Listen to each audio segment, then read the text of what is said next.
माझं नाव नंदिनी ओक. मी एक हट्टी महत्वाकांक्षी उद्योगिनी. मला नेहमी देशातील सर्वात यशस्वी उद्योगिनी व्हायचं होतं. त्या ध्येयासाठी मी जीव तोडून मेहनत केली. बाबांच्या जाण्यानंतर अनेकांना वाटलं होतं की आमचा उद्योग आता संपेल, पण मी सगळ्यांच्या अंदाजावर पाणी फेरलं. आज यश माझ्या पायाशी लोळत होतं. मात्र त्या यशासोबत माझ्या मनात अहंकार आणि स्वार्थ इतका वाढला की त्यांनी माझ्या विचारांवर पूर्ण ताबा मिळवला. मी ज्या शिखरावर पोहोचायचं स्वप्न पाहिलं होतं तिथं आज उभी होते. तरीही माझ्या मनात आनंद नव्हता. का? याचं कारण तुम्हाला थोड्याच वेळात कळेल. या यशासाठी मी जे काही केलं होतं त्याचं फळ मला अशा स्वरूपात मिळेल याची मी स्वप्नातही कल्पना केली नव्हती.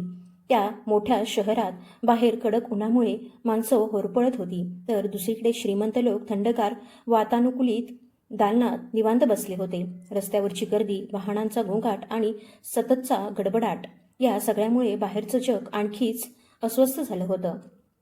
त्याचवेळी शहरातील एका अतिशय आलिशान भोजनालयात शांत आणि प्रसन्न वातावरणात मी, नंदिनी ओ, माझ्या 2 लाख रुपयांच्या परदेशातून आणलेल्या चाकांच्या खुर्चीवर बसले होते.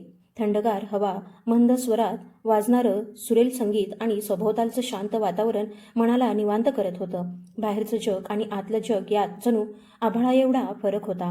माझ्यासमोर एका देखण्या ताटात स्वादिष्ट जेवण वाढलेलं होतं. त्यातील अर्ध जेवण मी संपवलं होतं. माझे जुने आणि विश्वासू दिनकर काका काही कामानिमित्त बाहेर गेले होते. मी ज्या टेबलाजवळ बसले होते त्याच्या शेजारी मोठी काचेची खिडकी होती. त्या काचेवर मला कोणाची तरी सावली दिसली. मी तिकडे पाहिलं तर 7-8 वर्षांचा एक लहान मुलगा तिथं उभा होता. त्याचे कपडे अनेक ठिकाणी फाटलेले होते. अंगभर धूळ माखलेली होती, पण त्याच्या डोळ्यात विलक्षण शांतता आणि एक खोल वेदना दडलेली होती. तो अजिबात घाबरलेला नव्हता. उलट त्याच्या चेहऱ्यावर सगळ्या भावनांच्या पलीकडचं रिकामेपण दिसत होतं. त्याची नजर कधी माझ्याकडे तर कधी माझ्या ताटाकडे वळत होती. त्याच्या चेहऱ्यावरची भूक अगदी स्पष्ट दिसत होती. कित्येक दिवस त्याच्या पोटात अन्नाचा कण गेला नसावा असं वाटत होतं. त्याने थरथरणाऱ्या बोटाने माझ्या उरलेल्या अन्नाकडे हलकासा इशारा केला. का कुणास ठाऊक, पण मी नकळत मान हलवून त्याला आत येण्याची खूण केली. तो क्षणाचाही विलंब न करता धावत आत आला आणि माझ्या टेबलासमोर येऊन उभा राहिला. तो जवळ येताच त्या आलिशान भोजनालयात दरवळणाऱ्या महागड्या सुवासाऐवजी मला घाम, धूळ आणि मातीचा वास जाणवू लागला. त्या मुलाने माझ्याकडे पाहिलं आणि अगदी हळू आवाजात विचारलं, ताई, तुमच्या ताटात उरलेलं अन्न मी खाऊ का? मला 2 दिवसांपासून काहीच खायला मिळालेलं नाही. त्याच्या त्या शांत थरथरणाऱ्या आवाजाने माझ्या मनाला खोलवर स्पर्श केला. त्या भोजनालयाच्या प्रवेशद्वारावर 2 सुरक्षारक्षक उभे होते. अशा अवस्थेतील कोणालाही ते आत येऊ देत नसत, पण आज त्यांनी या मुलाला कसं काय आत येऊ दिलं याचा विचार माझ्या मनात तेव्हाच आला जेव्हा तो माझ्यासमोर उभा होता. खरं सांगायचं तर मी फार दयाळू नव्हते. अशा प्रसंगांकडे पाहून मला अनेकदा चीड यायची, पण त्या दिवशी त्या मुलाकडे पाहताना माझ्या मनात वेगळीच भावना जागी झाली. त्याच्याबद्दल करुणा वाटू लागली. मी त्याला काही बोलण्याआधीच तो एक पाऊल पुढे आला आणि अगदी माझ्याजवळ उभा राहिला. मग त्याने अगदी हळू आवाजात माझ्या कानाशी काही शब्द उच्चारले आणि ते शब्द ऐकताच माझ्या पायाखालची जमीनच सरकली. तो मुलगा हळू आवाजात म्हणाला, ताई, तुम्ही मनापासून मला हे अन्न खाऊ घातलं तर मी तुमचे हे निश्चल पाय आत्ताच बरे करीन. मग तुम्ही पूर्वीसारख्याच स्वतःच्या पायांनी चालत घरी जाल. त्याचं बोलणं ऐकताच क्षणभर मला वाटलं हा एखादा विचित्र विनोद असावा किंवा 2 दिवस उपाशी राहिल्यामुळे या मुलाचं भान हरपलं असावं आणि म्हणून तो असं काहीतरी बोलत असावा. कदाचित भुकेनं त्याला इतकं हतबल केलं असावं की मला अन्न मिळावं म्हणून तो इतकं मोठं असत्य बोलायलाही तयार झाला असावा. बहुतेक त्याला वाटलं असावं की माझ्यासमोर काहीतरी मोबदल्याचं आश्वासन दिलं तरच मी त्याला हे अन्न देईन, म्हणूनच मला तयार करण्यासाठी तो अशी गोष्ट बोलत होता. तरीसुद्धा माझ्या असहाय्य अवस्थेनं मी इतकी त्रस्त झाले होते की त्याचं बोलणं ऐकून माझ्या मनाला मोठाच धक्का बसला. ज्या व्याधीनं मला गेली अनेक वर्ष एका जागी बसवून ठेवलं होतं, जणू एखाद्या निर्जीव पुतळ्यासारखं आयुष्य दिलं होतं, ती व्याधी हा साधासुद्धा गरीब मुलगा कसा काय बरी करू शकणार होता यावर विश्वास ठेवणं माझ्यासाठी अशक्यच होतं. पण खरं सांगायचं तर मी त्याच्या डोळ्यात पाहिलं तेव्हा तिथं मला असत्याचा लवलेशही दिसला नाही. उलट त्याच्या नजरेत एक विलक्षण ओढ होती, ज्यानं मला नकळत त्याच्यावर विश्वास ठेवायला भाग पाडलं. कदाचित पुन्हा चालता येईल या शेवटच्या आशेनं माझ्या मनाला त्याच्यावर विश्वास ठेवण्याची हिंमत दिली. मी थरथरणाऱ्या हातांनी माझ्या समोरचं ताट अलगद त्याच्या दिशेनं सरकवलं. त्या क्षणी मला अजिबात जाणवलं नव्हतं की मी त्या मुलाला केवळ अन्न देत नव्हते, तर माझ्या संपूर्ण आयुष्यालाच एक नवबळण देत होते. ताट त्याच्यासमोर येताच त्यानं क्षणाचाही विलंब न करता आपल्या छोट्या हातांनी ते थंडावलेलं अन्न खायला सुरुवात केली. तो प्रत्येक घास इतक्या तृप्तीनं खात होता, जणू ते साधं अन्न नसून अमृतच होतं. सगळं अन्न संपवल्यानंतरही त्यानं बोटांनी ताट अगदी स्वच्छ पुसलं आणि त्याला चिकटलेला प्रत्येक कणही खाऊन टाकला. माझी नजर मात्र सतत त्याच्यावरच खिळून राहिली होती. मनात एकामागून एक प्रश्न उभे राहत होते. जिथं नामांकित वैद्य आणि तज्ज्ञ मला बरं करू शकले नव्हते, तिथं हा साधा मुलगा असा चमत्कार कसा घडवणार होता? तरीही का कुणास ठाऊक, आशेचा एक क्षीणकिरण अजूनही माझ्या मनात जिवंत होता. ताट पूर्ण स्वच्छ झाल्यावर त्यानं आपल्या मळक्या शर्टाच्या कडेनं तोंड पुसलं आणि पुन्हा माझ्याकडे पाहिलं. आता त्याच्या चेहऱ्यावर एक वेगळीच तेजस्वी झळाळी दिसत होती. अन्न खाल्ल्यानंतर त्याच्या आवाजातली अशक्तता पूर्णपणे नाहीशी झाली होती. उलट त्याच्या शब्दांत एखाद्या अनुभवी ज्ञानी माणसासारखं गांभीर्य आणि भारदस्तपणा जाणवत होता. तो शांतपणे म्हणाला, ताई, मनापासून आभार. हे अन्न माझ्यासाठी किती मोलाचं होतं याची तुम्हाला कल्पनाही नाही. आता तुमचे दोन्ही हात तुमच्या गुडघ्यांवर ठेवा आणि डोळे मिटा. पण मी सांगितल्याशिवाय डोळे उघडायचे नाहीत. त्याच्या शब्दांत असं काही विलक्षण सामर्थ्य होतं की मी त्याचं प्रत्येक बोलणं निसंकोच मान्य केलं. त्यानं सांगितल्याप्रमाणे मी दोन्ही हात माझ्या निश्चल गुडघ्यांवर ठेवले. गेले 6 वर्षे त्या पायांत सुई टोचली तरी जाणवणार नाही इतकी संवेदना हरपली होती. मी डोळे घट्ट मिटले आणि एक क्षणासाठीही ते उघडून तो काय करणार आहे हे पाहण्याचा प्रयत्न केला नाही. काही क्षण उलटले असतील तेवढ्यात माझ्या हातात एक विलक्षण गारवा जाणवू लागला. तो गारवा सभोवतालच्या थंड हवेमुळे नव्हता. तो काहीतरी वेगळाच होता. जणू एखादी शांत, प्रसन्न आणि थंड ऊर्जा हळूहळू माझ्या हातातून वाहत होती. त्याचवेळी त्या मुलानं त्याचे छोटेसे दोन्ही हात अलगद माझ्या हातांवर ठेवले. आता तो गारवा मला बर्फासारखा वाटत नव्हता. तो एखाद्या अद्भुत ऊर्जेसारखा, नव्या सामर्थ्यासारखा जाणवत होता. जणू माझ्या पायांत वर्षानुवर्षे गोठून राहिलेलं रक्त हळूहळू पुन्हा प्रवाहित होत होतं. तो गारवा माझ्या हातातून अलगद गुडघ्यांत उतरू लागला आणि क्षणार्धात माझ्या पायांच्या नसात एक विलक्षण ताण जाणवू लागला. जणू अनेक वर्ष निश्चल पडलेल्या प्रत्येक शिरेत पुन्हा एकदा चेतना संचारली होती. त्या अनोख्या अनुभवानं माझं हृदय जोरात धडधडू लागलं. थंडगार वातावरण असूनही माझ्या कपाळावर घामाचे थेंब चमकू लागले. तो अनुभव इतका विलक्षण होता की मला तो सुखद वाटत होता की वेदनादायक हेच समजेनासं झालं. मनात मोठ्याने ओरडावंसं वाटत होतं, पण शब्द घशातच अडकून पडले होते. असं वाटत होतं मी मृत्यूकडे नव्हे तर पुन्हा नव्या आयुष्याकडे परत चालले आहे. तेवढ्यात त्या मुलाचा शांत आवाज माझ्या कानांवर आला. तो म्हणाला, घाबरू नका ताई, नव्या आयुष्याची ही चाहूल आहे. तुमच्या निश्चल अवयवांत पुन्हा चेतना जागी होत आहे. प्रत्येक क्षण मनापासून अनुभवा. त्याचं बोलणं ऐकून माझ्या मनातली भीती हळूहळू कमी होऊ लागली. माझं संपूर्ण शरीर थरथरत होतं. तब्बल 6 वर्षानंतर प्रथमच मला माझ्या पायांत काहीतरी जिवंतपणा जाणवत होता. जे पाय मला इतकी वर्ष निर्जीव दगडांसारखे वाटत होते, त्यात आता वेगळीच ताकद आणि स्फूर्ती भरल्यासारखी जाणवत होती. हळूहळू तो गारवा ओसरू लागला आणि त्याच्या जागी सुखद उबदारपणा गुडघ्यांपासून तळपायांपर्यंत पसरत गेला. माझ्या पायांचे स्नायू जे इतकी वर्ष निष्क्रिय पडले होते, त्यात पुन्हा रक्तप्रवाह सुरू झाल्यासारखा भास होत होता. प्रत्येक क्षणागणिक नव्या शक्तीची जाणीव अधिक स्पष्ट होत होती. काही क्षणांनी तो मुलगा शांतपणे म्हणाला, आता हळूहळू डोळे उघडा आणि उभं राहा. त्याचा आवाज माझ्यासाठी एखाद्या ठाम आदेशासारखा वाटला. मी सावकाश डोळे उघडले. भोजनालयातील प्रकाश पूर्वीपेक्षा कितीतरी अधिक तेजस्वी वाटत होता. तो मुलगा अजूनही माझ्यापासून 1 पाऊल अंतरावर उभा होता. त्याचा हात अजूनही माझ्या दिशेनं पुढे केलेला होता. माझ्या मनात भीती होती. उभं राहताना मी पडेन की काय अशी शंका सतत मनात येत होती. माझ्या पायात माझं वजन पेलण्याइतकं बळ नसेल असंच वाटत होतं. पण त्याचवेळी माझ्या अंतरात्म्यातून एक ठाम आवाज उमटला, उभी राहा, धीर धर. मी चाकांच्या खुर्चीचे दोन्ही आधार घट्ट पकडले आणि सावकाश माझं वजन पायांवर टाकण्याचा प्रयत्न केला आणि त्या क्षणी जणू अशक्य गोष्ट शक्य झाली. माझे गुडघे जे इतकी वर्ष पूर्ण सरळ होत नव्हते ते सहज सरळ झाले. माझे पाय थरथरलेही नाहीत. उलट कुणीतरी अदृश्य हातांनी मला अलगद आधार दिल्यासारखं वाटलं. त्या क्षणी माझा श्वासच रोखला गेला. मी सावकाश स्वतःला वर उचलू लागले. तब्बल 6 वर्षांच्या वेदना, प्रतीक्षा आणि असहाय्यतेनंतर मी आज पुन्हा इतरांसारखी ताठ उभी होते. कोणाचाही आधार नव्हता, कोणतंही औषध नव्हतं, कोणताही उपचार नव्हता, तरी मी स्वतःच्या पायांवर उभी होते. मी पूर्ण शरीराचं वजन दोन्ही पायांवर टाकलं. थंड संगमरवरी फरशीवर उभ्या असलेल्या माझ्या तळपायांना चपलांमधूनही जमिनीचा स्पर्श स्पष्ट जाणवत होता. मी सावकाश एक पाऊल पुढे टाकलं. ते पाऊल अगदी सहज पुढे गेलं. मग दुसरं पाऊल टाकलं आणि मला जाणवलं मी चालत होते. त्या क्षणी माझ्या डोळ्यांतून अश्रूंचा बांध फुटला. ते केवळ आनंदाचे अश्रू नव्हते, ते मुक्तीचे अश्रू होते. असहाय्यतेतून, वेदनेतून आणि अनेक वर्षांच्या कैदेतून मुक्त झाल्याचे अश्रू होते.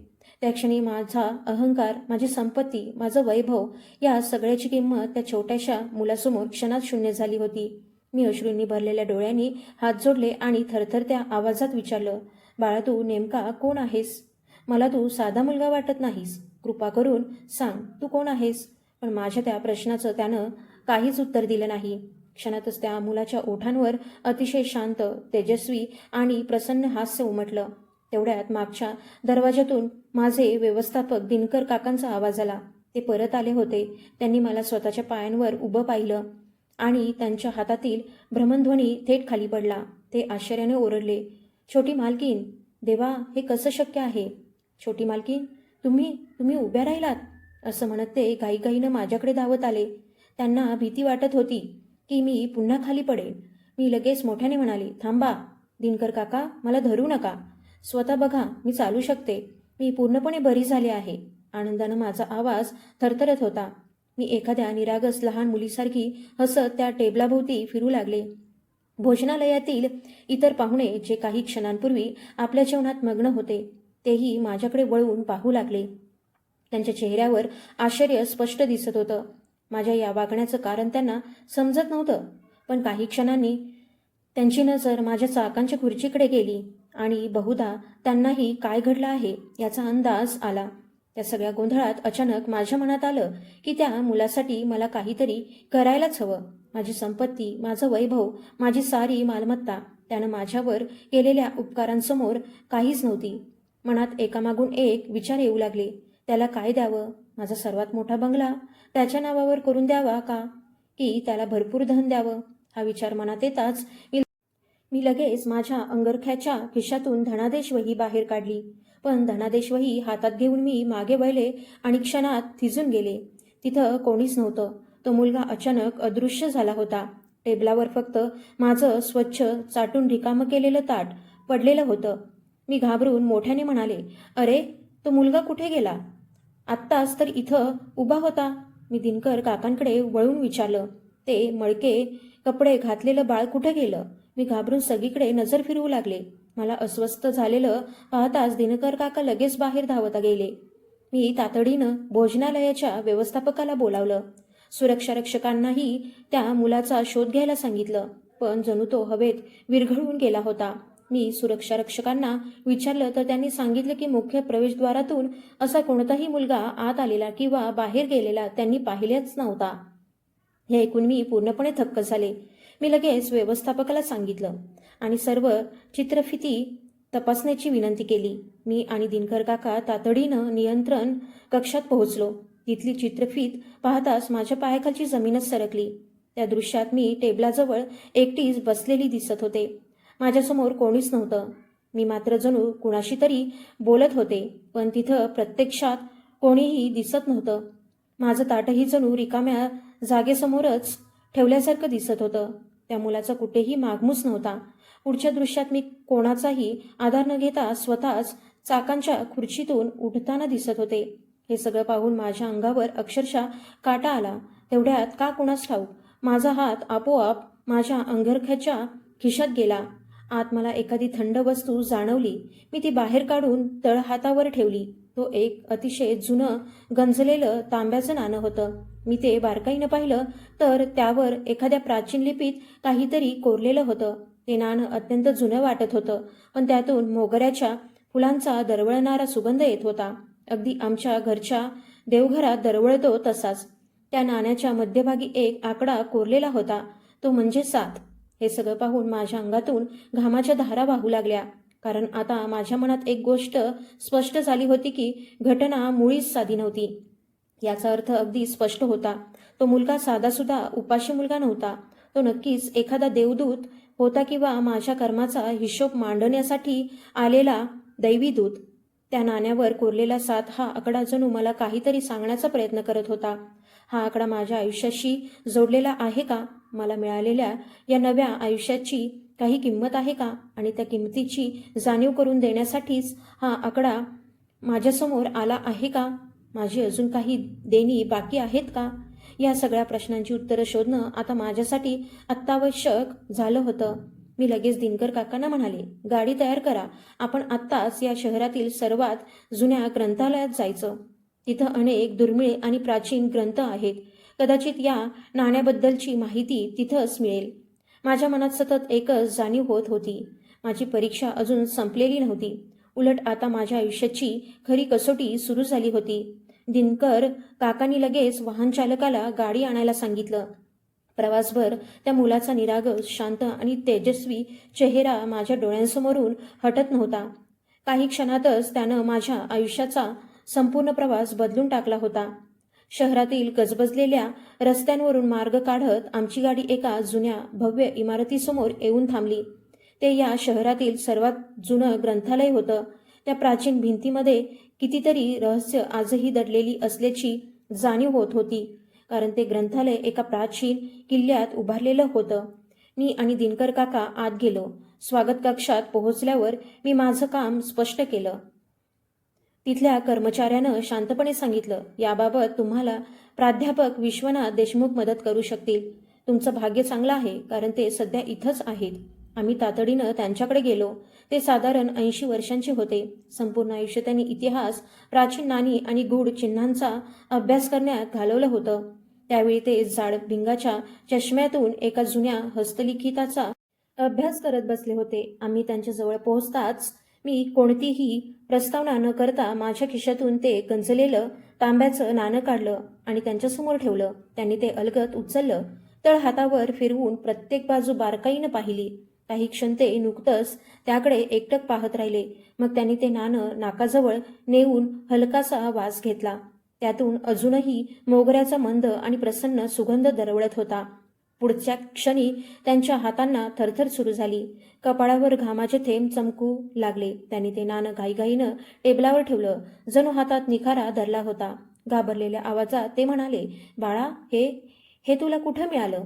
त्यांचा घसा पूर्ण कोरडा पडला होता. ते वारंवार ओठ ओलसर करत होते. त्यांची ती अवस्था पाहून मी काहीही लपवलं नाही. त्या छोट्या मुलानं अन्न मागितलं. त्यानं घडवलेला चमत्कार आणि 6 वर्षानंतर मी पुन्हा स्वतःच्या पायांवर उभी राहिल्यापासून घडलेली प्रत्येक गोष्ट मी त्यांना सविस्तर सांगितली. माझं सगळं कथन शांतपणे ऐकल्यानंतर प्राध्यापक विश्वनाथ देशमुख यांनी एक दीर्घ श्वास घेतला. त्यांच्या डोळ्यात मला एक विलक्षण भीती दिसत होती. आयुष्यात कधीच न अनुभवलेली भीती. काही क्षण शांत राहिल्यानंतर ते गंभीर आवाजात म्हणाले, नंदिनी बाळा, तू जे अनुभवलंयस ते केवळ चमत्कार म्हणून दुर्लक्ष करण्यासारखं नाही. आपल्या धर्मग्रंथात आणि अनेक प्राचीन सिद्ध कथांमध्ये या नाण्याचा अनेक ठिकाणी उल्लेख सापडतो. प्राध्यापक विश्वनाथ देशमुख शांत आवाजात म्हणाले, या नाण्याला कर्मऋण मुद्रा असं म्हणतात. प्राचीन मान्यतेनुसार हे नाणं माणसांनी तयार केलेलं नाही. ते फक्त अशाच व्यक्तींपर्यंत पोहोचतं ज्यांचा अहंकार टोकाला पोहोचलेला असतो, पण त्यांच्या मनाच्या अतिशय खोल कप्प्यात अजूनही माणुसकीची एक छोटीशी ठिणगी जिवंत असते. बाळा, त्या मुलानं फक्त तुझं शरीर बरं केलेलं नाही, त्यानं तुला एक ऋण दिलं आहे आणि हे नाणं त्या ऋणाची साक्ष आहे. त्यांचे ते शब्द ऐकताच माझ्या अंगावर शहारा आला. मी घाबरलेल्या आवाजात विचारलं, ऋण? पण कसलं ऋण? काही क्षणांपूर्वीच बरे झालेले माझे पाय पुन्हा थरथर कापू लागले. जणू त्यातील सगळी शक्ती पुन्हा नाहीशी होणार होती. प्राध्यापक पुढे म्हणाले, बाळा, निसर्गाचा एक अटळ नियम आहे. जे मिळतं त्याची परतफेड करावीच लागते. तो मुलगा साधा मुलगा नव्हता. तो एक सिद्ध आत्मा होता. त्यानं तुला तुझे प्राण परत दिले आहेत. पण हे लक्षात ठेव, ही कृपा विनामूल्य नाही. या नाण्यावर कोरलेला 7 हा आकडा तुझ्याकडे उरलेल्या वेळेचं प्रतीक आहे. आजपासून नेमके 7 दिवस तुझ्याकडे आहेत. या 7 दिवसात तुला त्या मुलाला शोधून त्याचं ऋण फेडावं लागेल. मी घाबरून विचारलं, आणि जर मला 7 दिवसात तो मुलगा सापडलाच नाही तर? माझा आवाज भीतीनं थरथरत होता. माझा प्रश्न ऐकताच प्राध्यापकांचा चेहरा अधिक गंभीर झाला. कपाळावरील शिरा ताणल्या गेल्या. ते मंद पण ठाम आवाजात म्हणाले, मग हे लक्षात ठेव, आज जो चमत्कार तुला लाभला आहे तोच तुझ्यासाठी शाप ठरेल. 7व्या दिवसाच्या संध्याकाळी सूर्य मावळेल आणि त्याच वेळी तुझ्या पायातील चेतना पुन्हा नाहीशी होईल. पण यावेळी त्याचा परिणाम फक्त पायांपुरता मर्यादित राहणार नाही. तो संपूर्ण शरीरात पसरत जाईल. मग तुला डोळ्याची पापणीसुद्धा हलवता येणार नाही. प्रत्येक श्वास तुला शिक्षेसारखा वाटेल, कारण ते फक्त मूळ ऋणाची वसुली नसेल तर त्यावरच्या व्याजासकट परतफेड असेल. आणि व्याजासकटचं ऋण नेहमीच अधिक जड असतं. नंदिनी बाळा, हे नाणं तुला एक गोष्ट आठवण करून द्यायला आलं आहे. आयुष्यभर तू अनेक चुकीची कर्म केली आहेत. आता त्या प्रत्येक कर्माचा हिशोब मांडण्याची वेळ आली आहे. हे ऐकल्यानंतर माझ्यात तिथं उभं राहण्याचं सुद्धा बळ उरलं नव्हतं. मी तातडीनं ग्रंथालयाबाहेर पडले. पण असं वाटत होतं जणू कुणीतरी माझ्या छातीवर प्रचंड मोठा दगड ठेवला आहे. बाहेर उकाडा असूनही माझ्या अंगात थंडी भरत होती. 7 दिवस, फक्त 7 दिवस एवढ्या प्रचंड शहरात त्या छोट्याशा मुलाला शोधणं म्हणजे अथांग समुद्रात सुई शोधण्यासारखं होतं. पण माझ्याकडे दुसरा कोणताही मार्ग नव्हता. माझी अब्जावधींची संपत्ती, कोट्यावधींचे समभाग, माझे आलिशान बंगले, त्या क्षणी हे सगळंच मला मातीच्या ढिगाऱ्यासारखं क्षुल्लक वाटत होतं. मी माझ्या सर्व माणसांना शोध मोहिमेवर पाठवलं. शहरातील प्रत्येक झोपडपट्टी, प्रत्येक वस्ती, प्रत्येक रेल्वे स्थानक आणि प्रत्येक फुटपाथ वर तपासण्याचे आदेश दिले. मी स्वतः त्या अरुंद कुबट वासाने भरलेल्या झोपडपट्ट्यांमधून भटकू लागले, जिथे भर दुपारीसुद्धा सूर्यप्रकाश व्यवस्थित पोहोचत नव्हता. तिथं मला असंख्य फाटकी कपडे घातलेली मुलं दिसली, पण त्या मुलाचा चेहरा कुठेच दिसला नाही. त्याच्या डोळ्यातील ती विलक्षण शांतताही कुणातच नव्हती.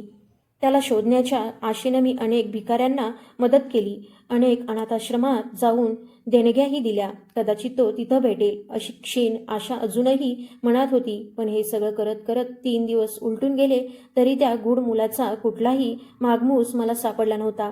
रात्री मी माझ्या आलिशान बिछाण्यावर पडले की माझी नजर पुन्हा पुन्हा त्या नाण्यावरच खिळून राहायची. त्यातून दरवळणारा मोगऱ्याचा सुगंध आता मला प्रसन्न वाटत नव्हता. उलट तो माझ्या मनात भीती निर्माण करत होता. त्या भीतीनं माझ्या डोळ्यातील झोप पूर्णपणे हिरावून घेतली होती. माझ्या मनात सतत एकच प्रश्न घोळत होता, त्या मुलानं अन्न मागण्यासाठी माझीच निवड का केली? या एवढ्या मोठ्या शहरात असंख्य श्रीमंत माणसं होती, मग तो माझ्याच समोर का आला? माझ्या भूतकाळात अशी कोणती चूक दडली होती जी मी विसरून गेले होते? या विचारात कधी डोळा लागला ते मला कळलंच नाही. अशात 4था दिवसही संपला. त्या रात्री मी टेबलाजवळ बसून माझ्या जुन्या दिनदर्शिकेची पानं चाळत होते. तेवढ्यात त्यात ठेवलेलं एक जुनं छायाचित्र माझ्या नजरेस पडलं. ते 5 वर्षांपूर्वीचं होतं. माझ्या आयुष्यातील सर्वात मोठ्या स्वप्नांशी जोडलेलं. शहरातील सर्वात उंच इमारत उभारण्याचं स्वप्न, ज्याला मी आकाशदीप प्रकल्प असं नाव दिलं होतं. त्या छायाचित्रात मोठी यंत्र, एक जुनी वस्ती जमीनदोस्त करताना दिसत होती. सहजच माझी नजर त्या छायाचित्राच्या एका कोपऱ्याकडे गेली आणि क्षणात माझ्या पायाखालची जमीन सरकली. माझा श्वास अडकून पडला. उडणाऱ्या धुळीच्या लोटांमध्ये एक स्त्री उभी होती. तिच्या हातात एक लहान मुलगा होता. त्या मुलानं अगदी तीच फाटकी कमीज घातली होती जी मी त्या दिवशी भोजनालयात पाहिली होती. माझे हात थरथरू लागले. ती साधी वस्ती नव्हती, ती एक जुनं अनाथाश्रम होतं जे यशोदामाई चालवत होत्या. माझ्या पैशाच्या आणि सत्तेच्या जोरावर मी एका रात्री ती जागा रिकामी करून घेतली होती. त्या बदल्यात मी त्यांना कोणतीही भरपाई दिली नव्हती. कायद्याच्या कागदपत्रात फेरफार करून मी ती जमीन बळकावली होती. त्या निष्पाप मुलांचं पुढे काय झालं याचा मी कधीच विचार केला नव्हता. त्यांची चौकशीही केली नव्हती. हे सगळं आठवताच माझ्या अंगावर काटा आला. मी स्वतःशीच पुटपुटले, देवा, मी काय केलं होतं? म्हणजे तो मुलगा त्या अनाथ मुलांपैकीच एक होता. ज्याला मी स्वतः रस्त्यावर आणून उभं केलं होतं. तो माझ्याकडे भीक मागायला आला नव्हता. तो मला माझ्याच पापांचं प्रतिबिंब दाखवायला आला होता. त्यानं स्वतःच्या वाटेची अर्धी भाकरी खाऊन मला माझ्या कर्मांची देणेकरी करून ठेवलं होतं. माझी नजर समोरच्या घड्याळाकडे गेली. त्यात पहाटेचे 3 वाजले होते. मी क्षणाचाही विलंब न करता दिनकर काकांना दूरध्वनी केला आणि त्यांना तातडीनं बंगल्यावर बोलावून घेतलं. आता मला त्या मुलाचा शोध शहरभर घ्यायची गरज उरली नव्हती. तो कुठं सापडेल याची मला खात्री झाली होती. अर्ध्या तासात दिनकर काका आले. मी ठरवलं की त्या ठिकाणी मी माझ्या आलिशान मोटारीतून जाणार नाही. आम्ही एक साधी भाड्याची गाडी केली. सुरक्षारक्षकांनी लगेच ती बोलावून दिली. मी आणि दिनकर काका त्या जुन्या वस्तीकडे निघालो. आता ती जागा शहरातील कचऱ्याचा मोठा ढीग बनली होती. त्या कचऱ्याच्या मागे फाटकी ताडपत्री आणि बांबू यांच्या आधारावर उभ्या असलेल्या काही झोपड्या होत्या. सभोवती गडद शांतता पसरली होती. फक्त अधूनमधून कुत्र्याच्या भुंकण्याचा आवाज ऐकू येत होता. मी जसजशी आत चालत गेले तसतशी माझ्या महागड्या चपला चिखलात रुतत होत्या. पण त्या क्षणी मला त्याची मुळीच पर्वा नव्हती. त्या सगळ्या झोपड्यांमध्ये जी झोपडी सर्वात मोडकळीस आलेली होती का कुणास ठाऊक माझी पावलं आपोआप तिच्याच दिशेनं वळत होती. मी जवळ पोहोचले तेव्हा आत एका मातीच्या दिव्याचा मंद प्रकाश लुकलुकत होता आणि त्या दिव्याच्या उजेडात एक लहान मुलगा शांतपणे बसलेला दिसत होता. त्या मुलासमोरच यशोदामाई पडल्या होत्या. त्या आता खूप वृद्ध आणि आजारी झाल्या होत्या. तो छोटासा मुलगा त्यांच्या कपाळावर अलगद पाण्याच्या ओल्या घड्या ठेवत होता. ते दृश्य पाहताच माझ्या डोळ्यांतून अश्रूंचा पूर वाहू लागला. त्या क्षणी मी ती नंदिनी ओक राहिले नव्हते, जिच्या नावानं संपूर्ण शहर थरथरत होतं. मी फक्त माझ्याच पापांच्या ओझ्याखाली चिरडलेली एक अपराधी स्त्री होते. मी तिथल्याच चिखलाने भरलेल्या जमिनीवर गुडघे टेकले, हात जोडले आणि थरथरत्या आवाजात म्हणाले, मला माफ करा, कृपा करून मला माफ करा. एवढे शब्द माझ्या तोंडातून बाहेर पडले. माझे हात जोडलेले होते, डोकं खाली झुकलेलं होतं आणि डोळ्यांतून अश्रू अखंड वाहत होते. त्या मुलानं शांतपणे माझ्याकडे पाहिलं. त्याच्या डोळ्यात राग नव्हता, द्वेष नव्हता, तक्रार नव्हती. तिथं फक्त अथांग शांतता आणि करुणा होती. तो अलगद उठला. जवळ ठेवलेली छोटीशी डबी बाजूला ठेवली आणि माझ्याजवळ येऊन उभा राहिला. शांत स्वरात तो म्हणाला, तुम्ही आलात? आता तुमचे पाय कसे आहेत? चालताना काही त्रास होत नाही ना? त्याचा तो निरागस प्रश्न माझ्या अंतःकरणाला जणू भोचकून गेला. ज्या मुलाचं घर मी हिरावून घेतलं होतं, ज्याला अन्नाच्या प्रत्येक घासासाठी झगडावं लागलं होतं, तोच मुलगा आज माझ्या प्रकृतीची चौकशी करत होता. मी अनावर होऊन रडू लागले. मी माझ्या पिशवीतून ते तांब्याचं नाणं बाहेर काढलं आणि त्याच्या छोट्याशा तळहातावर ठेवण्याचा प्रयत्न करत म्हणाले, बाळा, मला हे पाय नकोत. मला पुन्हा अपंगच राहू दे. माझ्यासारख्या पापी माणसाला स्वतःच्या पायांवर चालण्याचा अधिकारच नाही. मी तुमचं घर हिरावून घेतलं. तुमच्यावर जे अन्याय केले त्यांना क्षमा नाही, म्हणून हा शाप मला परत दे. पण त्या बदल्यात यशोदामाईंना बरं कर.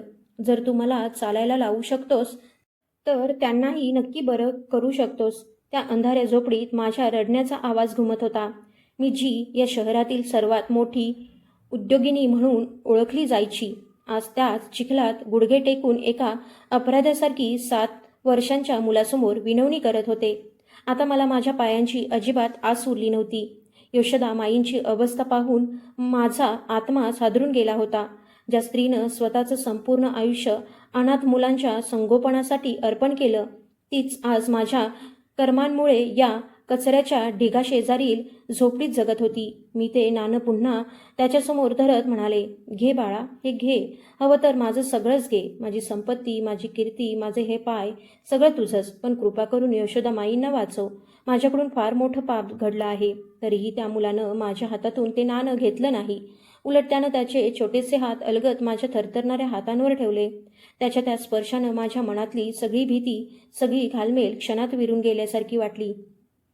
त्यानं माझ्या डोळ्यात खोलवर पाहिलं आणि अत्यंत शांत स्वरात असे शब्द उच्चारले जे 7 वर्षांचा मुलगा कधीच बोलू शकणार नाही.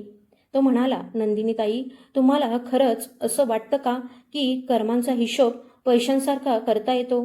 काही दिलं आणि बदल्यात काहीतरी घेतलं की सगळं संपतं. हे नाणं परत करता येत नाही, कारण ते एखादी वस्तू नाही, ते तुमच्या अंतःकरणाचं प्रतिबिंब आहे. जोपर्यंत तुमच्या मनातून अहंकार आणि स्वार्थ पूर्णपणे नाहीसे होत नाहीत तोपर्यंत हे नाणं तुमच्याजवळच राहील. तो मुलगा शांतपणे पुढे म्हणाला. आणि हो, 7 दिवस पूर्ण झाले तरी तुमच्या अंतःकरणात जर किंचितही कपट उरलं तर हे नाणं फक्त तुमच्या शरीरालाच नाही तर तुमच्या आत्म्यालाही कायमचं अपंग करून टाकेल. हे बोलताना त्याच्या आवाजात रागाचा लवलेशही नव्हता. उलट जसा हलक्या सरींचा पाऊस जमिनीवर पडताना एक प्रसन्न शांत नाद निर्माण होतो तसाच अनुभव मला त्याच्या प्रत्येक शब्दांतून येत होता. तेवढ्यात यशोदामाईंना जोराचा खोकला आला आणि त्यांच्या तोंडातून रक्ताची एक बारीक धार बाहेर आली. ते दृश्य पाहून माझं हृदय पिळवटून गेलं. मी क्षणाचाही विलंब न करता जवळचा पाण्याचा पेला उचलला आणि त्यांच्या कोरड्या ओठांजवळ धरला. त्यांनी हळूहळू डोळे उघडले. मोतीबिंदूमुळे त्यांची दृष्टी धूसर झाली होती. डोळ्यांतला प्रकाशही फारसा उरला नव्हता. तरी त्यांनी कष्टानं माझ्याकडे पाहिलं. माझे महागडे कपडे त्यावेळी चिखलानं माखलेले होते, पण तरीही माझा पेहराव त्या झोपडीत राहणाऱ्या लोकांपेक्षा पूर्णपणे वेगळा दिसत होता. त्या हळू आवाजात म्हणाल्या, "अगं, या तर मोठ्या बाई दिसतायत." त्यांच्या आवाजात घाबरटपणा जाणवत होता. त्यांनी थरथरणारे हात जोडले आणि म्हणाल्या, "बाई, क्षमा करा, तुम्हाला बसायला आमच्याकडे नीट चटईसुद्धा नाही." मग त्यांनी त्या मुलाकडे बोट दाखवत हळू आवाजात सांगितलं, "तुम्ही खूप श्रीमंत दिसता. हा मुलगा फार उपाशी असतो. शक्य असेल तर याला एखादं काम द्या. मी आता फार म्हातारी झाले आहे. माझी वेळ जवळ आली आहे. माझ्यानंतर याची काळजी घेणारं कुणीच उरणार नाही." त्यांच्या त्या शब्दांनी माझं अंतःकरण विदीर्ण झालं. जिचं घर मी उद्ध्वस्त केलं होतं ती स्त्री स्वतःसाठी नव्हे तर त्या अनाथ मुलांसाठी माझ्याकडे मदत मागत होती. त्यांच्या मनात माझ्याविषयी राग नव्हता, कारण त्यांनी मला ओळखलंच नव्हतं. मी त्यांच्या पायांशी कोसळले आणि रडत म्हणाले, "माई, मी श्रीमंत नाही, मी तर पापी आहे, मोठी अपराधी आहे." मी त्यांचे पाय घट्ट धरले आणि माझं मस्तक त्यांच्या चरणांवर टेकवलं. हुंदके देत मी म्हणाले, "मीच ती नंदिनी ओक जिनं तुमचं अनाथाश्रम पाडून टाकलं. तुमच्या या अवस्थेला मीच कारणीभूत आहे. माई, मला शिक्षा करा, मला शाप द्या." माझं नाव ऐकताच त्यांच्या चेहऱ्यावर राग उमटला नाही, उलट एक विलक्षण शांतता पसरली. त्यांनी त्यांच्या अशक्त हातानं अलगद माझ्या डोक्यावरून हात फिरवला, जसं एखादी आई भरकटलेल्या लेकराला मायेनं पुन्हा योग्य वाट दाखवते तसं. त्या शांत स्वरात म्हणाल्या, "बाळा, देवाच्या न्यायाला आवाज नसतो, पण त्याची जाणीव फार खोलवर पोहोचते. तुझ्याकडून जे घडलं ते तुझ्या अहंकारानं घडवलं, पण आज तू इथं आली आहेस ते तुझ्या पश्चातापाचं लक्षण आहे. माणसाला खरी क्षमा देणारा दुसरा माणूस नसतो. ती देवाचा अधिकार फक्त देवाकडे असतो. आज देवाने तुला पुन्हा चालण्याचं बळ देऊन इथं पाठवलं आहे, म्हणजे त्यामागे नक्कीच काही मोठं कारण आहे." एवढं बोलून त्यांचा श्वास धापा लागल्यासारखा होऊ लागला, तरी त्यांच्या चेहऱ्यावर एक विलक्षण तेज झळकत होतं. तेवढ्यात तो मुलगा पुन्हा माझ्याजवळ आला.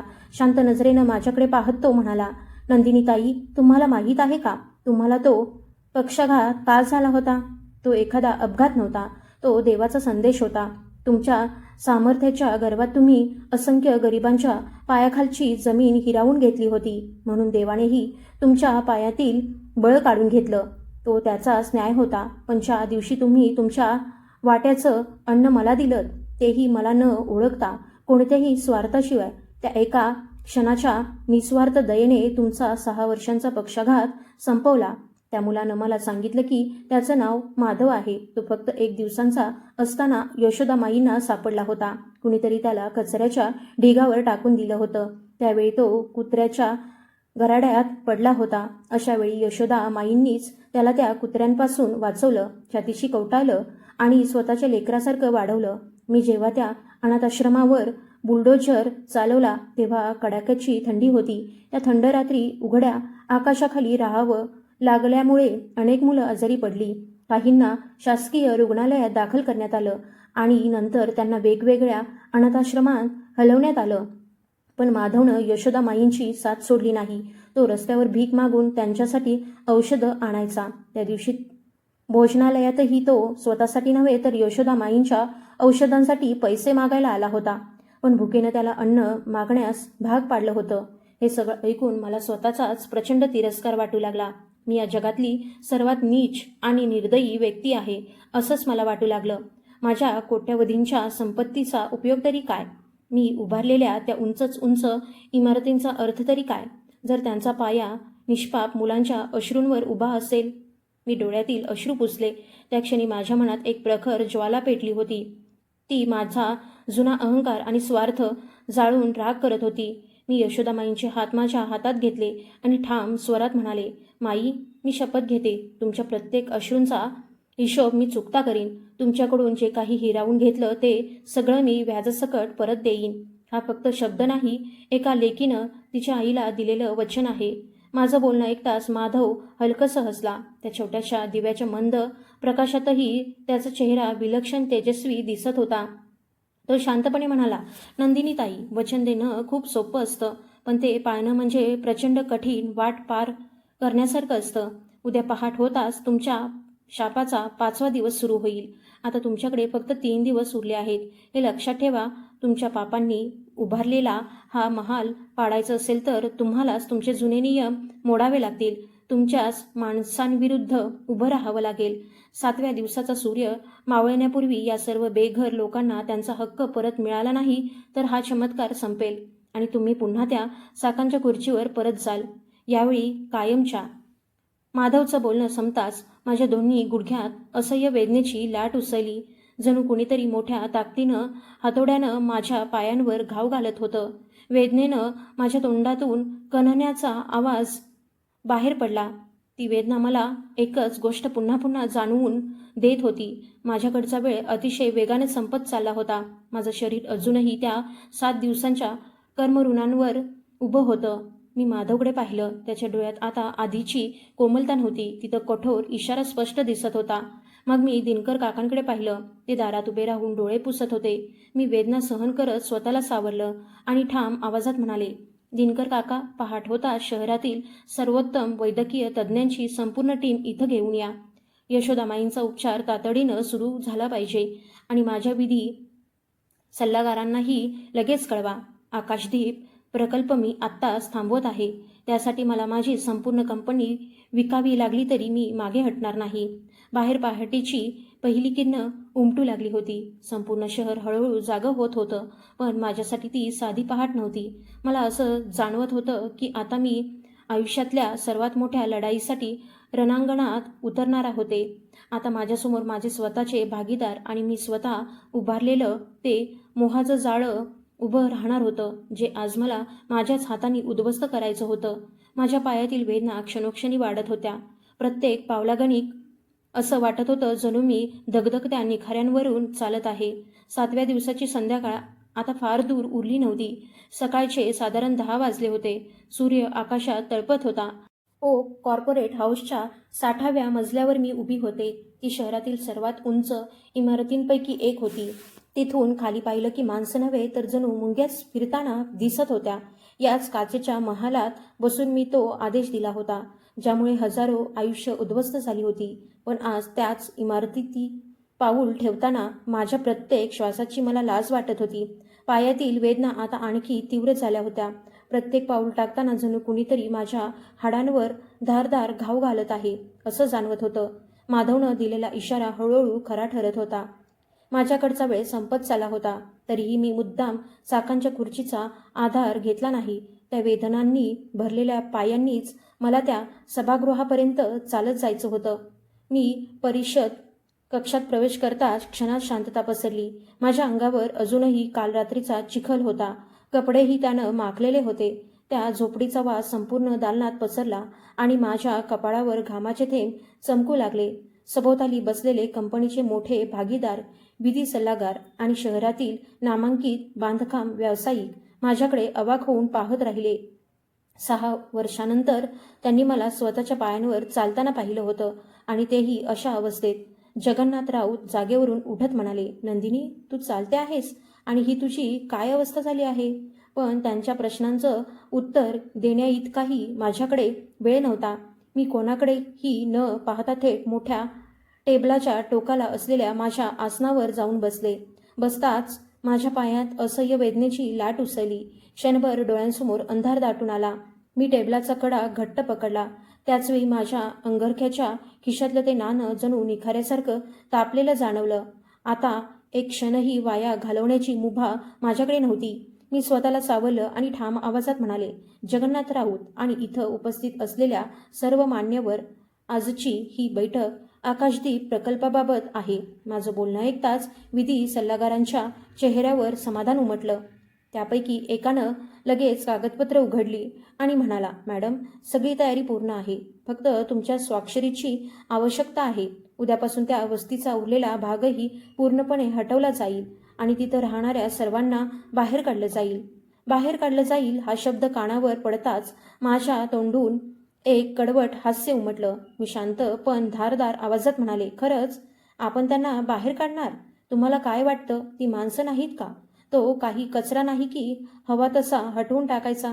माझं बोलणं ऐकताच संपूर्ण सभागृहात कुजबूज सुरू झाली.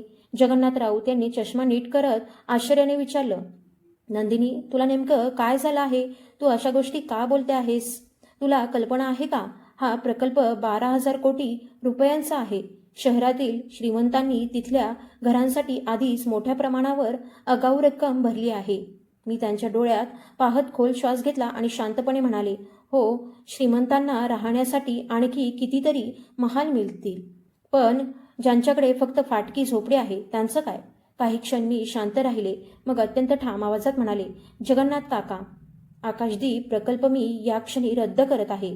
माझे शब्द संपताच संपूर्ण सभागृहावर जणू वज्राघात झाला. सर्व विधी सल्लागार आपल्या खुर्च्या मागे सरून एकदम उभे राहिले. त्यापैकी एक जण आश्चर्याने म्हणाला, मॅडम, काय म्हणताय तुम्ही? प्रकल्प रद्द करणार? हे अशक्य आहे. सगळी कायदेशीर प्रक्रिया पूर्ण झाली आहे. यामुळे हजारो कोटी रुपयांचं नुकसान होईल. कंपनीचे शेअर्स बाजारात कोसळतील. मी शांत पण ठाम आवाजात उत्तर दिलं, कोसळणार असतील तर कोसळू द्या. पैशानं भरलेल्या तिजोऱ्या पुन्हा भरता येतात.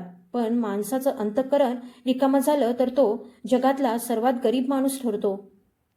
मला आता अंतःकरणानं गरीब राहायचं नाही. मग मी आमच्या विधी विभाग प्रमुखांकडे पाहत म्हणाले, मिलिंद कुलकर्णी, लगेच नवीन कागदपत्र तयार करा. या क्षणापासून आकाशदीप प्रकल्पाची जमीन कोणत्याही व्यापारी योजनेसाठी वापरली जाणार नाही. त्या जागेवर पक्की घरं उभारली जातील. ती कोणालाही विकली जाणार नाहीत. 6 वर्षांपूर्वी आपण ज्यांना बेघर केलं त्या प्रत्येक कुटुंबाला ती घरं विनामूल्य दिली जातील. त्यांच्या उपचारांचा खर्च, त्यांच्या मुलांचं शिक्षण, सगळ्याची जबाबदारी ओक समूह उचलेल. यशोदामाईंचं अनाथाश्रमही त्याच जागेवर पुन्हा उभारलं जाईल आणि ते आधीपेक्षा अधिक मोठं आणि सुसज्ज असेल. माझं बोलणं ऐकताच जगन्नाथ राऊत यांच्या चेहऱ्यावर संताप स्पष्ट दिसू लागला. त्यांनी टेबलावर जोरात मूठ आपटली आणि रागानं म्हणाले, नंदिनी, तू वेडी झाली आहेस का? पाय बरे झाले म्हणून डोकंच फिरलं आहे तुझं. संचालक मंडळ तुला हे करू देणार नाही. आम्ही तुला अध्यक्ष पदावरून दूर करू. तू स्वतःचं नुकसान करून घेत आहेस. त्यांचे शब्द माझ्या मनाला बाणासारखे टोचत होते. मी शांतपणे माझ्या खिशातून तो महागडा लेखणी संच काढला आणि टेबलावर ठेवला. त्यानंतर माझ्या गळ्यातलं हिऱ्याचं पदकही काढून बाजूला ठेवलं.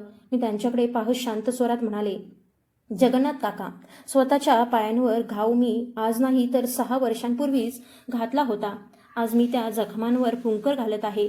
आणि अध्यक्षपदाबद्दल बोलायचं झालं तर एवढं म्हणत मी दिनकर काकांकडे पाहिलं. त्यांनी लगेच त्यांच्या हातातील ब्रीफ केसमधून कंपनीच्या शेअर्सची सर्व कागदपत्र बाहेर काढून टेबलावर ठेवली. मी ती कागदपत्र जगन्नाथ काकांसमोर सरकवत म्हणाले, हे माझ्या भागीदारीचे 55% शेअर्स आहेत. ते विकून टाका किंवा गहाण ठेवा. आता त्याच्याशी माझा काहीही संबंध नाही. या प्रायश्चित्तासाठी मला माझी कंपनी, माझं घर, माझी संपत्ती सगळंच विकावं लागलं तरी मी मागे हटणार नाही. पण आकाशदीप प्रकल्प आता पुढे जाणार नाही. माझे शब्द ऐकताच सभागृहात बसलेल्या प्रत्येकाच्या डोळ्यात माझ्याविषयी रागाबरोबरच गोंधळ आणि आश्चर्यही दिसू लागलं. ज्याच्याकडे जगातील प्रत्येक सुख विकत घेण्याची ताकद आहे, ती स्त्री अचानक सगळं का सोडून देत आहे हे त्यांना कळत नव्हतं. कारण त्यांना माहीत नव्हतं की माझ्याकडे आता फक्त काही तासच उरले होते. बाहेर सूर्य हळूहळू मावळतीकडे झुकत होता. संध्याकाळचे 5:30 वाजले होते. 7 दिवसांची मुदत संपायला आता फार थोडा वेळ उरला होता. माझ्या पायात असह्य वेदना उसळत होत्या. जणू रक्ताऐवजी धगधगता लाव्हा माझ्या शिरांतून वाहत होता. कपाळावरून घामाच्या धारा वाहत होत्या. श्वास घ्यायलाही त्रास होत होता. मी धापा टाकत म्हणाले, मिलिंद कुलकर्णी, कागदपत्र आणा. माझा आवाज तुटत होता.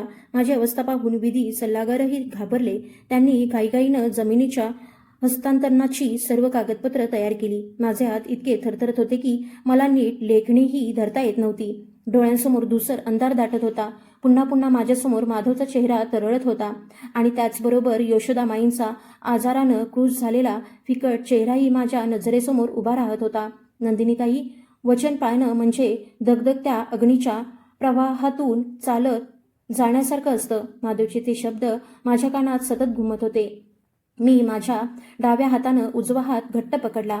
त्या हातात लेखणी होती. संपूर्ण सभागृहातील प्रत्येकाची नजर माझ्यावर खेळली होती. जगन्नाथ राऊत दूरध्वनीवर पोलिसांना आणि मनोरुग्णालयातील अधिकाऱ्यांना बोलावण्याची धमकी देत होते. पण त्या क्षणी मला ना कोणाचा आवाज ऐकू येत होता, ना सभोवतालचं काही दिसत होतं. मी माझे कोरडे पडलेले ओठ हलकेच उघडले आणि हळू आवाजात श्रीकृष्णाचं नाव घेतलं. त्यानंतर उरलेली सारी शक्ती एकवटून मी त्या कागदपत्रांवर माझी स्वाक्षरी केली. माझी संपूर्ण संपत्ती आणि ती जमीन मी कायमची त्या अनाथाश्रमाच्या विश्वस्त मंडळाच्या नावावर केली. शेवटची स्वाक्षरी पूर्ण करून मी लेखणी टेबलावर ठेवली आणि त्याच क्षणी बाहेर आकाशात प्रचंड कडकडाट झाला. संध्याकाळचे 6 वाजले होते. 7व्या दिवसाचा सूर्य मावळला होता. त्याच क्षणी माझ्या पायातील असह्य अचानक नाहीशा झाल्या.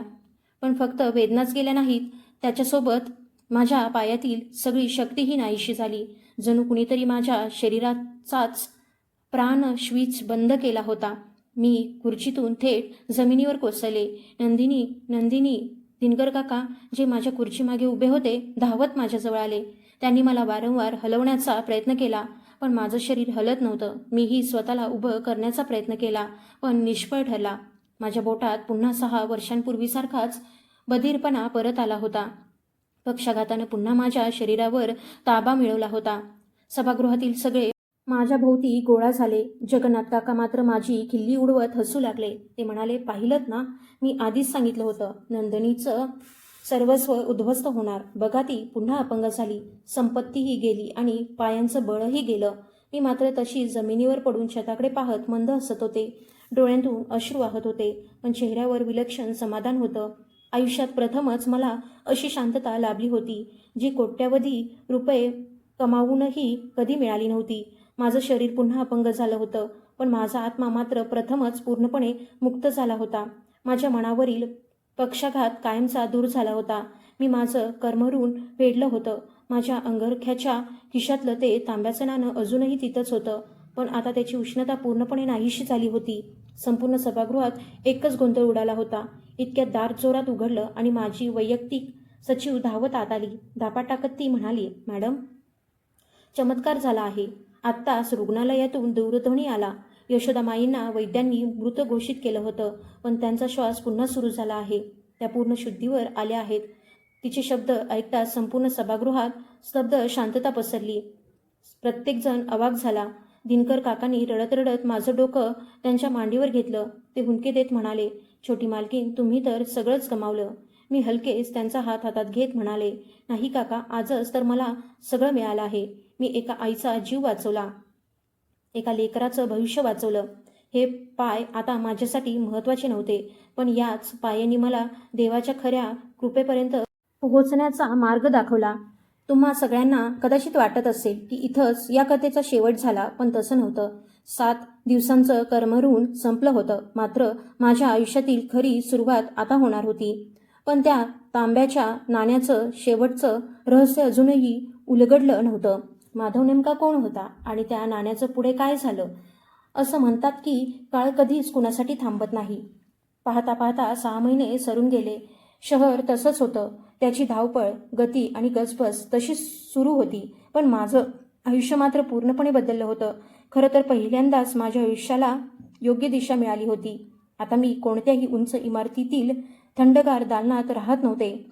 माझं नवीन घर यशोदामाईंच्या मायेची सावली आश्रमातील एका छोट्याशा खोलीत होतं, ज्या जागेवर कधी काळी माझा आकाशदीप प्रकल्प उभा राहणार होता. तिथं आता काचेचे महाल नव्हते, त्याऐवजी विटा आणि सिमेंटची मजबूत घरं उभी होती. त्या घरात शेकडो गरीब कुटुंब सन्मानानं राहत होती. तिथंच एक मोठं रुग्णालय उभं होतं आणि एक सुंदर शाळाही होती. रोज सकाळी त्या परिसरात मुलांच्या हास्याचे, खेळण्याचे आणि बागडण्याचे आनंदी स्वर घुमत असत. मी पुन्हा चाकांच्या खुर्चीत बसले होते. माझे पाय आता हलत नव्हते. माझ्या बँक खात्यातील संपत्ती संपली होती. महागड्या वस्त्रांच्या जागी आता साधीसुधी साडी आली होती. पण खरं सांगायचं तर या 6 महिन्यात मला जितकी शांत आणि गाढ झोप मिळाली तशी झोप मला आयुष्यात कधीच लाभली नव्हती. यशोदा माई पूर्णपणे बऱ्या झाल्या होत्या. आता त्या संपूर्ण आश्रमाच्या आजी झाल्या होत्या. रोज सकाळी मी चाकांच्या खुर्चीतून बाहेर आले की वस्तीतील लोक माझ्याकडे अपार आदरानं पाहायचे. लहान मुलं धावत येऊन माझ्या गुडघ्यांना बिलगायची. मला त्यांचा स्पर्श जाणवत नव्हता, पण त्यांचं प्रेम मात्र थेट माझ्या हृदयापर्यंत पोहोचायचं. दिनकर काकांनीही माझी साथ सोडली नव्हती. आता ते आश्रमाचा संपूर्ण हिशोब सांभाळत होते. सगळं जणू योग्य ठिकाणी येऊन स्थिरावलं होतं. फक्त एकच रिकामी जागा होती, माधवची. त्या रात्रीनंतर माधव कुठेच दिसला नव्हता. 7 वर्षांच्या त्या लेकरानं मला आयुष्यातला सर्वात मोठा धडा शिकवला होता. पण तो अचानक कुठे निघून गेला हे कुणालाच माहीत नव्हतं. मी यशोदा माईंना विचारलं, पण त्यांनीही काही सांगितलं नाही. वस्तीतील प्रत्येकाला विचारलं तरी कुणाकडेच उत्तर नव्हतं. यशोदा माई फक्त एवढंच म्हणाल्या. रुग्णालयात माझा श्वास परत सुरू झाला तेव्हा धूसर नजरेत मला माधव हसताना दिसला. मग तो शांतपणे दारातून बाहेर गेला आणि त्यानंतर पुन्हा कधीच दिसला नाही. ते तांब्याचं नाणं मी आजही नेहमी माझ्याजवळ ठेवत होते. त्यावर गंज चढत नव्हता, पण त्यातून दरवळणारा मोगऱ्याचा मंद सुगंध अजूनही तसाच होता. रोज आश्रमातील छोट्याशा मंदिरात बसून मी एकच विचार करायचे, मला माधव पुन्हा कधी भेटेल का? मला त्याचे आभार मानण्याची संधी कधी मिळेल का? असेच काही दिवस गेले आणि जन्माष्टमीची रात्र उजाडली. संपूर्ण आश्रमात श्रीकृष्ण जन्मोत्सव मोठ्या उत्साहात साजरा होत होता. भजन, कीर्तन आणि नामस्मरणाच्या मधुर स्वरांनी संपूर्ण वातावरण पवित्र झालं होतं. रात्री 12 वाजता आरती संपली. हळूहळू सगळेजण आपल्या खोल्यांकडे परतले आणि मंदिराच्या अंगणात मी एकटीच उरले. मंदिरात फक्त मिणमिणत्या दिव्याचा प्रकाश लुकलुकत होता. बाहेर रिमझिम पाऊस सुरू होता. मी श्रीकृष्णाच्या मूर्तीकडे एकटक पाहत मनातल्या मनात त्यांच्याशी संवाद साधत होते. देवा, तू माझे पाय घेतलेस, माझी संपत्तीही हिरावून घेतलीस, पण बदल्यात जे दिलंस त्याची किंमत या संपूर्ण सृष्टीत कुणीच मोजू शकणार नाही. आज या क्षणी माझा शेवट झाला तरी मला कोणताही खेद राहणार नाही. इतक्यात माझ्या कानावर एक अतिशय परिचित, गोड आणि शांत आवाज आला. प्राण सोडण्याचा विचार करू नका नंदिनीताई, अजून तुम्हाला खूप चांगली कामं करायची आहेत. तो आवाज कानावर पडताच माझ्या अंगावर शहारे आले. मी क्षणाचाही विलंब न करता माझी चाकांची खुर्ची मागे वळवली. समोर मंदिराच्या पायऱ्यांवर तो उभा होता, माधव. पण आज त्याचं रूप वेगळंच भासत होतं. अंगावरची ती जुनी फाटकी वस्त्र नव्हती. त्याऐवजी त्यानं साधं पिवळं सुती वस्त्र परिधान केलं होतं. त्याच्या चेहऱ्यावरचं तेज इतकं विलक्षण होतं की मंदिरातील दिव्याचाही प्रकाश त्याच्यासमोर फिका वाटत होता. त्याच्या डोळ्यात नेहमीची करुणा होतीच, पण आज त्यात अथांग गूढ शांतताही दडली होती. माधव एवढंच माझ्या तोंडून बाहेर पडलं. माझे डोळे पुन्हा अश्रूंनी भरून आले. तो हळूहळू माझ्याजवळ आला आणि शांतपणे माझ्या गुडघ्यांजवळ बसला. मी हुंदके देत विचारलं, माधव, तू कुठे गेला होतास? मी तुला सगळीकडे शोधलं, प्रत्येक ठिकाणी तुझा शोध घेत राहिले. माधव हलकसं हसला आणि म्हणाला, मी कुठेच गेलो नव्हतो नंदिनीताई, मी तर इथंच होतो. या मुलांच्या हस्त्यात, यशोदा माईंच्या आशीर्वादात आणि तुमच्या बदललेल्या मनात.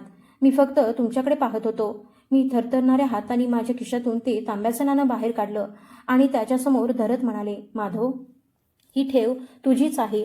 तू म्हणाला होतास 7व्या दिवसाच्या संध्याकाळपर्यंत मी योग्य निर्णय घेतला नाही तर हे नाणं राख होईल. मी माझी संपूर्ण संपत्ती या गरजू लोकांच्या नावावर केली, तरीही माझे पाय परत आले नाहीत. माझ्या निर्णयात काही उणीव राहिली होती का? माधवनं ते नाणं शांतपणे हातात घेतलं. त्यानं काही क्षण माझ्या डोळ्यात पाहिलं आणि मग असा सत्याचा पडदा उघडला की मी स्तब्ध झाले. तो म्हणाला, नंदिनीताई, ते 7 दिवस तुमच्या पायांसाठी नव्हतेच, ते तुमच्या आत्म्यासाठी होते. त्या दिवशी भोजनालयात तुम्ही मला अन्न दिलंत, तो फक्त दयेचा क्षण नव्हता, तो एका चमत्काराची सुरुवात होती. निसर्ग तुमची शेवटची परीक्षा घेत होता. त्या परिषद कक्षात तुमच्यासमोर 2 वाटा होत्या. एक म्हणजे संपत्ती वाचवून स्वतःच्या पायांवर चालत राहणं आणि दुसरी म्हणजे सर्वस्व अर्पण करून पुन्हा अपंग होणं. तुम्ही दुसरी वाट निवडली. स्वतःच्या स्वार्थावर विजय मिळवून इतरांच्या कल्याणाचा मार्ग स्वीकारला. असं म्हणत त्यानं ते नाणं आपल्या मुठीत घट्ट बंद केलं. मग तो हसत म्हणाला, या नाण्याचं काम तुम्हाला घाबरवणं नव्हतं. तुमच्या मनात झोपलेल्या खऱ्या माणसाला जागं करणं हेच त्याचं खरं कार्य होतं. आणि ती परीक्षा तुम्ही उत्तम रीतीनं उत्तीर्ण झालात. काही क्षणांनी माधवनं पुन्हा मूठ उघडली. ते जुनं गंजलेलं तांब्याचं नाणं राग झालं नव्हतं. त्याचं रूपांतर ताज्या मोगऱ्याच्या शुभ्र पाकळ्यांमध्ये झालं होतं. त्या क्षणी संपूर्ण मंदिरात मोगऱ्याचा दिव्य सुगंध दरवळला. मी थक्क होऊन ते दृश्य पाहत राहिले. जणू एखादा अद्भुत चमत्कार माझ्या डोळ्यांसमोर घडत होता. मी काही समजून घेण्याआधीच माधवनं त्याचे दोन्ही हात माझ्या निर्जीव गुडघ्यांवर अलगद ठेवले. यावेळी ना वेदना झाल्या ना झिंझिण्या जाणवल्या. उलट एक थंड, प्रसन्न आणि सुखद लहर माझ्या पायांतून संपूर्ण शरीरात पसरली. जणू अमृताची धार प्रत्येक शिरेतून वाहू लागली होती. माधव शांत स्वरात म्हणाला, तुमचे पाय तुमच्याकडून हिरावून घेतले नव्हते. ते फक्त काही काळासाठी तारण ठेवले होते, जेणेकरून तुमचा आत्मा मुक्त होऊ शकेल. आज तुमचं कर्मऋण पूर्णपणे फेडलं गेलं आहे. आता उठा. तुमचे पाय पुन्हा कधीही निर्जीव होणार नाहीत. त्याचा आवाज मंदिरातील घंटानादासारखा सर्वदूर घुमला. मी खाली पाहिलं. 7 महिन्यांपासून पूर्णपणे बधीर पडलेले माझे पाय आता हळूहळू हलू लागले होते.